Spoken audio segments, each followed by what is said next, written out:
And we are looking ahead to the 2022 primary next Tuesday, a big year for Republican candidates challenging incumbent Democrats. In 1 week, we will know which Republican will take on Democratic Governor Jared Polis in November. The candidates include Greg Lopez, who has served as mayor of Parker, president of the Hispanic Chamber of Commerce, and director of the Small Business Administration, and Heidi Ganahl, a CU Regent, author, and founder of one of the largest pet care franchises in the world, along with nonprofits. CBS 4 political specialist Sean Boyd sat down with the candidates to talk about the issues. Tonight, we hear from Heidi Ganahl. I'm Heidi Ganahl. I'm running for governor. Knocking doors in 90-degree heat, Heidi Ganahl is leaving it all on the field in her bid to become the Republican nominee for governor. And those who know her, she says, know better than to underestimate her. I've been told all my life that I can't do things. And whether it was building Camp Bow Wow after losing my husband in a plane crash or surviving a brain surgery and a brain tumor just under 2 years ago, I'm always told it's too big, it's too hard, you can't do this. I was told that in the Regent race in 2016. Today, she is the only Republican in Colorado to win a statewide race in 6 years. As governor, she says she'll rein in spending and not just lower taxes, but eliminate the state income tax altogether. How do you make up 68% of the general fund, a third of our budget? Well, Sean, it's doable. 9 other states have gone to zero income tax, and I plan to take Colorado there, too. By cutting fraud, waste, and abuse, she says, and attracting new business. She also plans to cut the gas tax in half and move transportation dollars from climate projects to road projects, she says, while she believes humans contribute to climate change.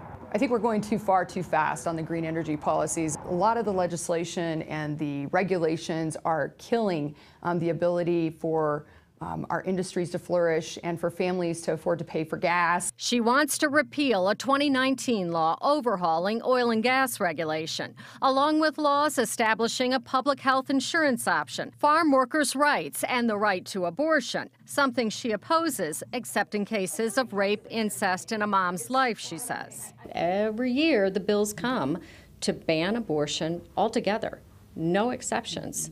Would you sign a bill like that if it came across your desk? Gosh, I'd have to look at the details. She is open to repealing the state's red flag gun law and a law banning high-capacity magazines. Her top priority? I keep going back to our kids. Our kids are in crisis right now. Teen suicide is up, she says, and reading and math scores down. The #1 thing we can do to help our children learn and grow and have opportunity is school choice. And I mean all in on school choice so that the funding follows the families. If school vouchers are controversial, the 2020 election may be more so. Ganahl has refused to say whether the election was stolen until now. I don't believe there was enough fraud that would have flipped the election. But there was a lot of concern and a lot of just unnerving things that happened. Including, she says, last-minute changes to election laws in many states.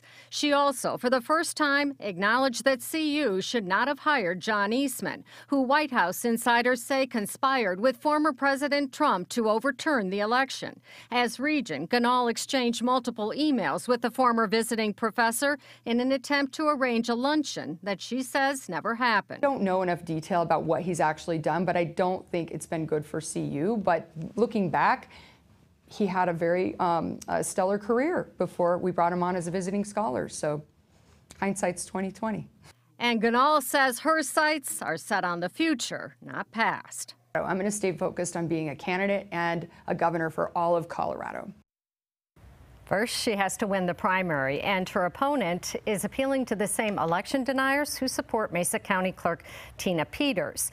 If elected, he says he'll pardon Peters if she is wrongly convicted. She has been indicted on felony charges related to election security. Ganahl compared pardoning Peters to Governor Polis interfering in the sentence of the trucker in the deadly I-70 accident. She says those decisions are best left to the criminal justice system. Coming up tomorrow at 6.